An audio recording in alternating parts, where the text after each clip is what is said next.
반갑습니다. 반갑습니다. 자, 사은장의 에필로그, 그러니까 후기죠, 후기. 뒤에 이제 정리해 보는 거죠. 그 테마별로 정리해 본데 오늘도 그 은혜를 어떻게 볼 것인가라는 측면에서 한번 살펴볼까 합니다. 은혜. 이제 구체적으로 말하면 과연 우리는 보은이라는 것을, 은혜를 입었다는 것을, 또 은혜를 입어서 우리는 보은을 어떻게 해야 되냐라는 것에 대한 얘기인데요. 그 폭력에 대한 얘기를 좀 할까 합니다. 제가 여러 번 말씀드렸어요. 과연 우리는 폭력에서 벗어날 수 있냐라는 얘기예요. 보은 세계가 되면 폭력이 없는 세계를 그릴 거 아닙니까? 당연하죠. 막 보은 세계가 되면 일체의 폭력이 없어. 논리적 세계는 있어도 저는 현실은 없다고 봅니다. 우리가 이제 그런 걸 추구하는 이상의 세계로서는 얘기를 할 수 있어도 모르겠어요. 이상의 세계에서도 저는 그건 없다고 보는 입장인데 저는 그런 건 생각하지 않습니다. 그래서 저는 그런 세계를 말하면 망념이다 생각합니다. 저한테 망념이야. 왜 그러냐면 우리는 폭력이라는 것을 폭력과 신세지는 것에 대한 구분을 하죠. 여기서 여기까지는 신세지는 거고 여기서부터 여기까지는 폭력이야, 이렇게 구역을 우리가 하고 있죠. 그래서 나름대로 여기서 여기까지는 폭력 아닌 거야. 그러나 이것을 살펴보면 신세지는 것도 폭력과 관계가 있습니다. 우리가 몸을 갖고 있는 한 우리는 뭔가에서 계속 입으로 들어가야 돼요. 안 그러면 입을 꼬매버려야 돼. 그럼 죽어버리네. 이게 우리가 생명 유지가 안 돼요. 우리가 식물도 먹고 동물도 먹고 그러지 않습니까? 다른 생물도 마찬가지고. 그러면 그것이 어디까지가 신세지는 것이고 어디까지가 폭력입니까? 그 선이 어디예요?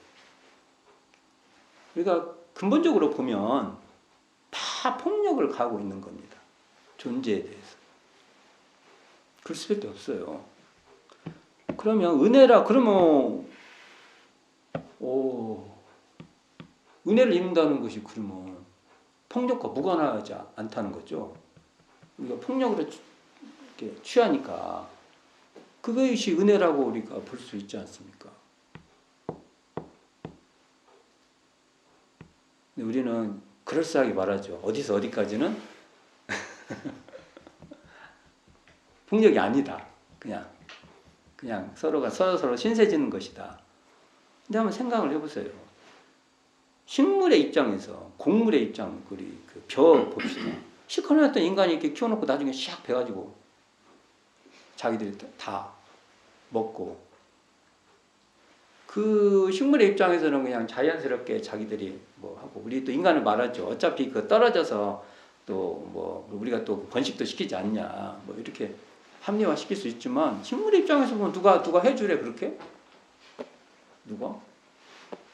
또 진화상으로는 식물이 인간하고 관계에서 연결돼서 진화가 더 잘 됐다, 뭐 이렇게도 말하지만, 그러나 또 그 입장에서 말하는 것이지 사실은 누구도 그렇게 규정할 수 없습니다. 동물은 더 심하죠. 우리가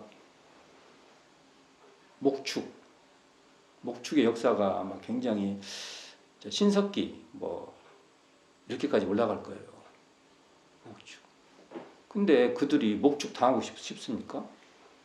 그렇지 않을 거예요. 인간들이 사실은 목축의 경험이 결국은 인간의 문명도 목축화시켰다, 이런 말이 있어요. 인간이 인간을 목축을 시켜요. 어느 일정한 힘을 가진 자들이 인간을 목축을 시키는 거예요. 그렇죠. 거기에 맞춰서 길러내고 뭐 조정하고 다 그런 거 아닙니까? 실컷 된 거 어느 때 되면은 관례들도 그 목축한 고기를 우리가 또 먹기도 하고, 거기서 나오는 다양한 우유, 젖이죠, 젖. 그 다음에 뭐 모피 뭐 이런 거 다 그러지 않습니까? 옛날에 인공 합성수지가 나오기 전에는 다 전적으로 우리가 의식할 때 입는 거 굉장히 거의 의존합니다. 굉장히 의존하죠. 누에를 봅시다. 실컷 막 뽕 따다주고, 저도 어릴 때 누에 방에서도 자기도 하고 이제 그런데 뽕 따다주고 막 해서 실컷 길러주었어. 그러면 우리가 다 키워준가? 누가 키워주래요? 알아서 다. 그럴 판인데 적당히 되면은 실 뺄 때 되면 다 뜨거운 물에다 담궈갖고 다 그게 뻗대기지 않습니까? 우리가 지금 그거 실 빼서 이렇게 우리가 하지 않습니까? 그러니까 이제 은혜를 과연 목가적으로만 볼 것이냐 이겁니다. 은혜하면 목가적인 생각이 있지 않습니까? 저 푸른 초원에서 우리가 그런 거 있잖아요. 그런 것은 이제 목가적이라고 하잖아요. 뭐 그림 같은 집을 짓고 뭐 이렇게. 그러나 은혜는 반드시 그렇지만은 않다는 거죠. 그 현실은 폭력이라는 그 울타리 안에 은혜도 벗어나기가 쉽지 않다. 벗어날 수 없다. 저는 벗어날 수 없다고 봅니다. 그래서 여러 번 제가 인용을 했지만 프랑스 현대 철학자인 메를로 뽕티가 이런 말을 합니다. 우리는 순진무구함과 폭력을 선택하는 게 아니라 이게 순진무구함 아주 깨끗한 거 정말 은혜를 하면 그냥 깨끗한 거 폭력도 없고 막 진짜 거기는 너무 천국 우리가 천국 그리잖아요. 그런 그리지 않습니까? 그런 것과 폭력을 이쪽은 또 폭력이야. 폭력이 난무하는 지옥이야. 순진무구한 건 천국이야. 그리고 폭력 이것은 지옥이야. 이 둘 중에 하나를 선택하는 게 아니에요. 저는 그러니까 천국과 지옥을 그리는 것은 다 버려버리세요. 이제 그런 말하는 것은 저에게는 없어요. 아무 소용 없어요. 그런 거 읽을 필요도 없고요. 불교에서도 뭐 극락 얘기 나오고 하는 건 쳐다보지 않습니다. 어떤 상징적인 얘기를 했지만 별 도움 안 돼요. 진짜 이 순진무구함과 폭력 이걸 선택하는 게 아니라 폭력의 종류를 선택하는 것이라는 말을 합니다. 이거 통찰력 있는 말입니다. 우리는 폭력의 종류를 선택하는 겁니다. 우리가 산다는 것은 우리가 신체를 가지고 있는 한 이게 폭력을 피할 수가 없어요. 우리가 폭력이라고 이름을 짓든 안 짓든 그것은 내용적으로 다 폭력일 수 있습니다. 그래서 우리가 할 수 있는 것은 비폭력이 아니에요. 폭력이 아니라는 게 아니에요. 우리는 최소한의 폭력을 선택할 수밖에 없다는 겁니다. 이게 어찌 보면 보은이라고도 말할 수 있습니다. 우리가 폭력적인 존재라는 것을 인정할 때 폭력을 줄일 수 있는 겁니다. 내가 막 천사야? 천사라고 하는 사람 위험해요. 자기가 뭔 짓을 하는지도 몰라요. 진짜 그런 겁니다. 그래서 마음이 청정하다는 것은 내가 뭔 짓을 하는지 아는 사람이 청정한 겁니다.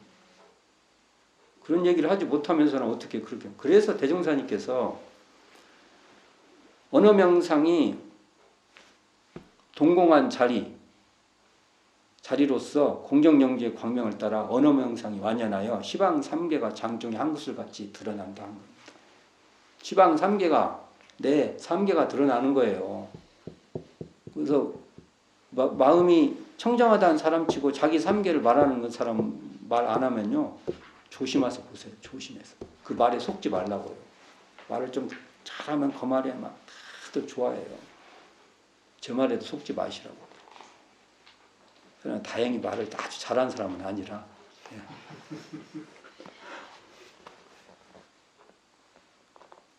그러니까 우리가 계문에 보면 영구 없이 살생을 말며 영구 없이 사육을 먹지 말며 이런 뜻도 우리는 최소한의 폭력으로 이해할 필요가 있습니다.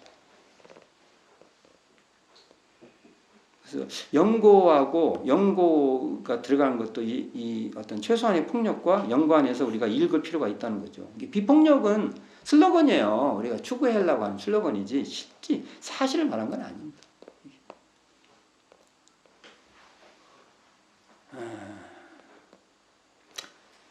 나라는 우리가 산다는 것은 다른 존재의 신세와 노고,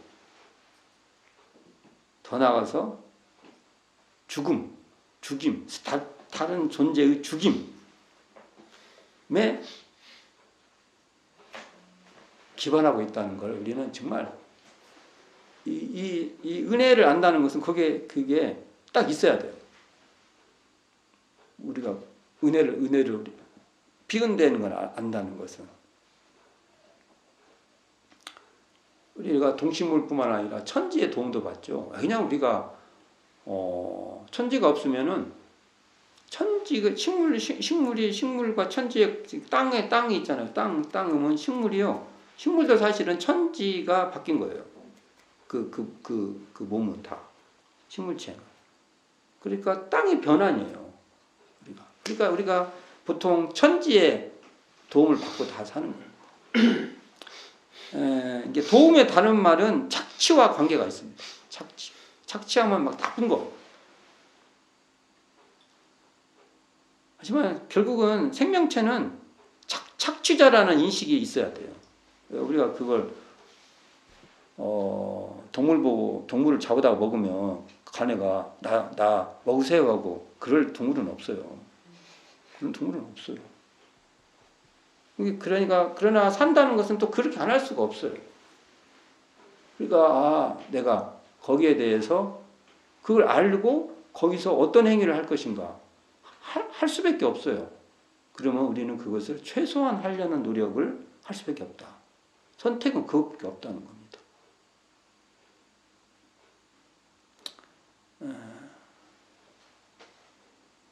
자, 우리가 보통 그래서 은혜는 이런 목가적인 은혜라는 것은 정말 허상이에요. 사실은 은혜는 한편으로는 슬픈 은혜. 뭡니까? 그게 깔려 있는 겁니다. 고통. 그런 것도 관계가 있다. 이렇게 봐야죠. 그래서 우리가 채식을 권하는 것 중 하나도 최소한의 폭력과 관련이 있어요. 왜냐하면 육식이 에너지의 집적도가 높아요. 그러니까 말 그대로 그 콩을 먹고 상당히 많은 사람이 사는데 그 콩을 먹은 동물, 그러니까 만약 소라고 합시다. 소는 그걸 많은 사람이 못 먹어요. 예를 들면. 그런 의미에서 채식을 권하는 것이 채식 자체가 폭력이 없다, 착취가 없다 이걸 말하는 건 아니라는 거죠. 그나마 우리가 선택할 수 있다. 그러니까 육식의 과도한 육식을 금하는 건 그런 의미에서 말하는 것이지 그거 자체가 윤리적으로 정당성을 그냥 바로 확보해 주는 건 아니라는 겁니다. 우리가 윤리적으로 우리는 모든 게 다 정당해요. 정당하다. 이 말은 오만이에요. 인류의 오만이에요. 보호자의 태도가 아니에요. 그런 의미에서 얘기를 해보는 겁니다. 이게 우리가 간식 같은 경우를 삼가해라. 이런 것은 요즘은 다이어트 하려고 간식 삼가하지. 내가 이렇게 함으로써 많은 생명체나 천지, 사은에 폐를 더 많이 끼치는 행위다. 이런 거 있죠. 이런 차원에서 논의가 잘 안 되죠. 그러나 우리가 먹는 것부터 해서 입는 것, 모든 것을 아껴야 되는 것은 이런 의미가 있다라고 생각해 볼 수 있고요. 아나바다라고 하죠. 우리가 아나바다 뭐죠?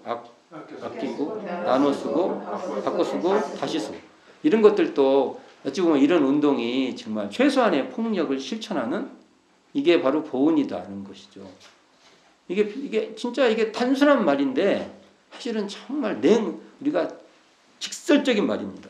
근데 이걸 인류 문명이 안 하려고 합니다. 최소한의 폭력을 외면해요. 그리고 이 폭력이라는 것을 우리는 안 한다고 착각을 심습니다. 그리고 마치 폭력 없는 세상 있는 것 같이 얘기를 해요. 우리는 늘 폭력을 쓰고 있다는 것, 착취자라는 것, 다른 동식물이나 이 다른 것에 비하면 그런다는 것을 반드시 알아야 된다는 거죠. 그렇다고 해서 또 한편 이런 것이 있어요. 육식을 이렇게 말하면 또 육식에 대해서 지탄을 또 합니다. 이것도 아니란 거예요. 육식이 윤리적으로 지탄받을 것은 아니에요.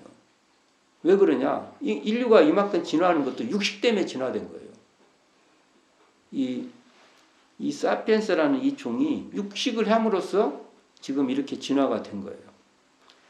그러니까 이것도 인간의 문화로 받아들여야 되는 거예요. 이게 육식이라는 것도 그냥 받아들여야 되는 거예요. 다만 육식을 어떻게 할 것이냐, 이 논의가 필요한 것이지. 그래서 육식을 안 할 사람은 그냥 안 하면 돼요. 그리고 육식을 할 경우에는 이것을 좀 내가 이렇게 하는 것이 그냥 인간의 문화야 이렇게만 생각하지 말고 이것이 과해질 때 많은 우리가 폭력이 가해지고 있다는 것을 인지를 하고 좀 덜하고 조정하고 이런 것을 우리는 선택해야 된다는 거예요. 자,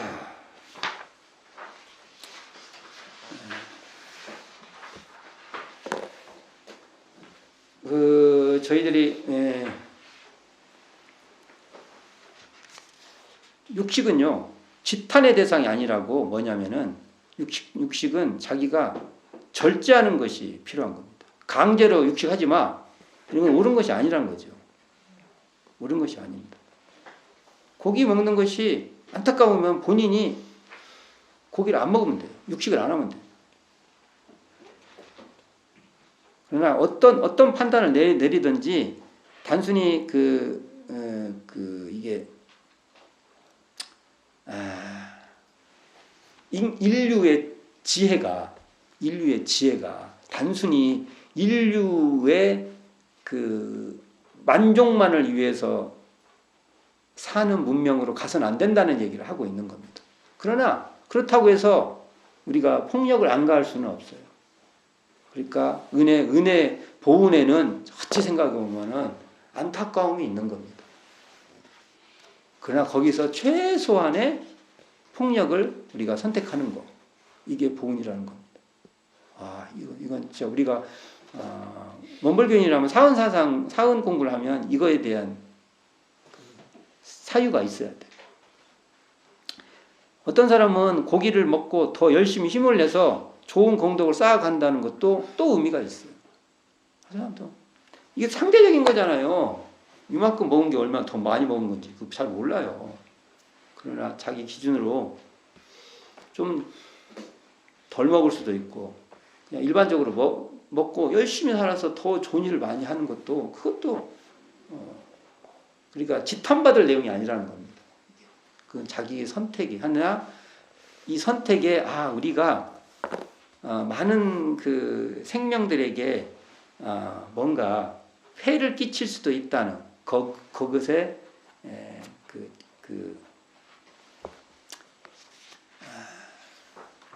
폭력적 착취가 있다는 것을 인지하는 게 중요하다는 것이죠. 또 여러 번 말씀드렸는데 해월 최시영 선생님께서 최시영 선사께서 하늘이 하늘을 먹는다. 이천 식천 이 얘기를 하셨잖아요. 그래서 이 말이 대종사님 말씀으로 한다면 사은이 사은을 먹는다. 사은이 사은을 기른다. 동포가 동포를 먹는다. 먹고 산다. 뭐 이런 말씀을 드렸는데 우리가 어쨌든 이 모든 말은 최대한 폭력을 줄이고 서로 신세를 적게 지며 피해를 덜 주는 것이 바로 보은의 시작이라는 말을 하고 있는 겁니다.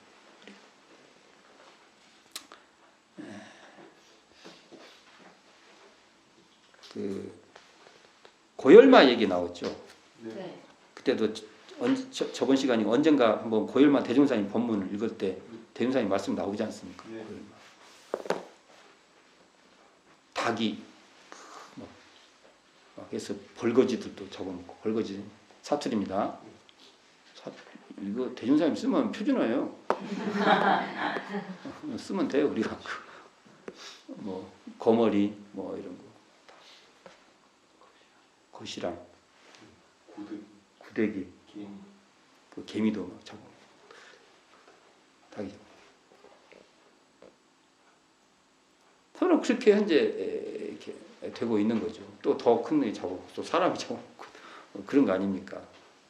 근데 고열만은 이 타인의 피땀을 빨아먹는 게 고열만데 내가 이런 거잖아요. 내가 그런 걸 이렇게 먹으면 다른 것에 피땀을 더 빨아먹으면 안 돼요. 그거 먹고 우리가 그걸 먹으면서 일을 뭘 하냐면 다른 사람의 피땀을 더 빨아먹는데 그 에너지를 공급받아가지고 그런 일을 하면 그건 보은행위, 보은에 대한 무엇인지를 몰라요. 덜 하려고 노력해야 된다는 것이죠. 자, 또 두 번째로 생각해 볼 것이 이 보은의 관계에서 첫 번째는 최소한의 폭력을 선택하는 게 보은이다 라고 말했어요.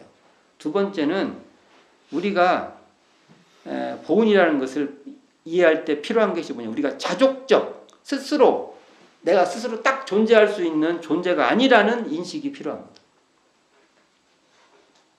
근본적으로 의존해서 우리가 살아간다는 겁니다. 이것에 이 인식이 딱 필요하다는 거예요. 이게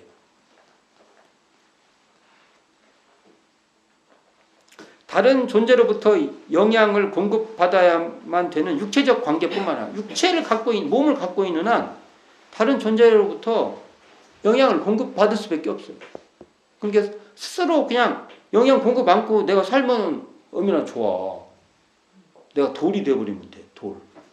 그럼 내가 돌이 돼야겠다 생각하면 돼. 돌이 되세요. 근데 생명이 이렇게 내가 몸을 갖고 있는 한 공급을 받아요. 이게 독자적으로 살 수가 없어요. 그거에 대한 인식이 필요하다는 겁니다. 또 정신적으로도 이 타자로부터 도움을 받아야 돼요. 도움을 안 받고 다 알 수 있나요? 돈 버는 방식도요, 다 배워서 하는 겁니다. 이걸 알아야 돼요. 자족적일 수 없기에 서로 의존하고 교류하고 공감하고 살아가야 된다는 그러한 사이의 존재예요. 사이의 존재. 우리가 그냥 딱 이렇게 혼자 존재할 수 있는 게 아니라 사이 속에서 우리는 존재할 수밖에 없는 거라는 겁니다. 이걸 알아야 우리가 보온을 해요. 이처럼 근본적으로 의존하는 존재라는 것을 인식할 때 우리는 타인의 존재와 관심에 감사할 수 있게 돼요. 타인이 존재해서 또 나하고 뭔가 교류도 하고 뭔가 그런 사이가 형성되니까 내가 살게 된다는 것에 대해서 감사할 줄 안다고요. 이때가 은혜를 아는 지은이 된다는 겁니다. 은혜를 아는 지은. 원래 자족할 수 없기에 내가 자족할 수 없어요. 혼자 그냥. 그런데 함께 해주고 공감해 주니 고마운 거예요. 근데 나 혼자 살 수 있는데 이거 뭐라고 그래. 어차피 그렇게 나 도와주는 건 너무 당연하고 이렇게 생각하면 이걸 모르는 겁니다. 현실적으로는 그런 일이 많죠. 너무 많죠. 내가 손 내밀 때 상대가 잡아줘야 악수가 돼요. 상대가 손 내밀 때만 나는 그 손을 잡을 기회가 있는 겁니다. 내가 혼자 살 수 있으면 네가 손을 내밀든 뭐 아무 상관이 없어요. 내가 하면 되니까. 그렇게 생각하는 것은 착각이죠. 배운 자의 행위예요. 은혜를 모르는 거죠. 이게 모르고 설사 안다 해도 무시하는 거죠. 전형적인 배운 자의 행위죠. 내 스스로 자족할 수 있고 스스로 혼자 행복할 수 있다고 전제하면, 만약 그렇게 전제한다면 타인의 관심과 호의는 부차적인 거예요. 그건 있으면 그냥 좀 낫고 없어 상관없어요. 내가 다 하는데. 근데 현실은 이 청정지혜의 이론상 자리에서 보면 절대로 그럴 수 없어요.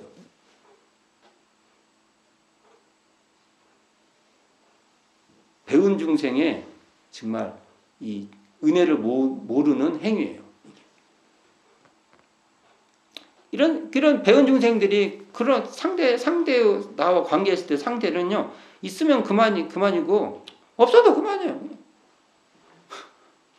이런 게 사회적으로 일어나죠. 이런 일이.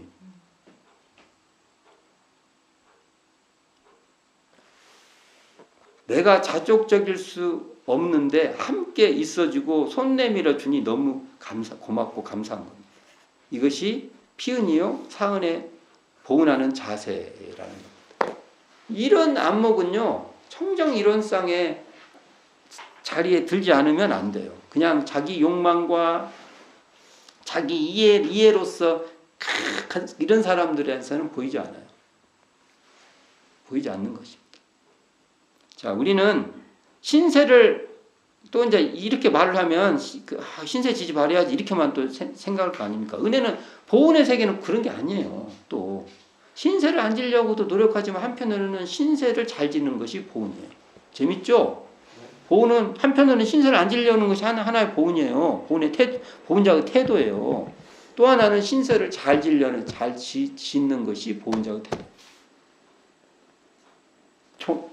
통합적으로 봐야 된다는 겁니다. 그래서 우리가 신세를 안 지려고만 하는 것도 능사는 아니다는 겁니다. 신세를 질 때 신세 지고 그 은혜에 보답하는 것이 사은에 보은하는 바른 길이라는 겁니다. 신세 질 때 신세 지고 그 신세에 힘입어 더욱 보답하는 것이 사은에 보은하는 길입니다. 배은하면 그냥 자포자기만 할 것이 아니라 진정으로 뉘우치고 더욱 적극적으로 신세 갚으려고 하는 자세가 필요한 겁니다. 우리는 남의 신세를 안 지고 살 수 없고 그렇다고 남의 신세를 당연하게만 받아들여서도 안 되는 겁니다. 맞죠? 신세 안 지고 살 수도 없어요. 그러나 그렇다고 해서 신세 지는 것도 너무 당연하게 생각하면 안 되는 거예요. 한편으로는 신세 지면서 또 한편으로는 신세를 갚아가는 그러한 은혜를 생산해가는 것이 보은자의 태도입니다. 적극적으로 말하면 이 밥을 먹고 더욱 사은에 보은하자.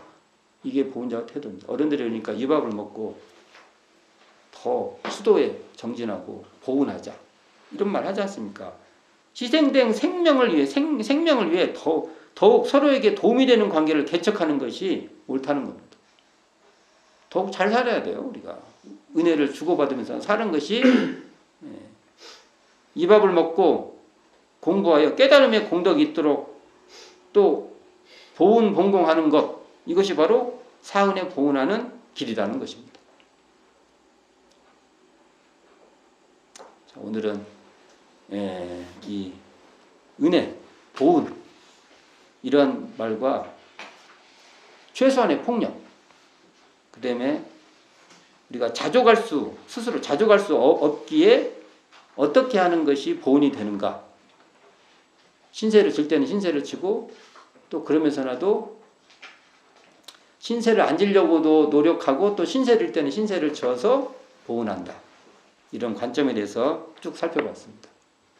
도움이 되길 바라면서 항상 내가 은혜의 보은하는 것이 무엇이고 어떻게 하는 것이 은혜의 길에 들어서는 것인지 잘 살필 수 있는 저희 공부인들이 되기를 바랍니다. 수고하셨습니다.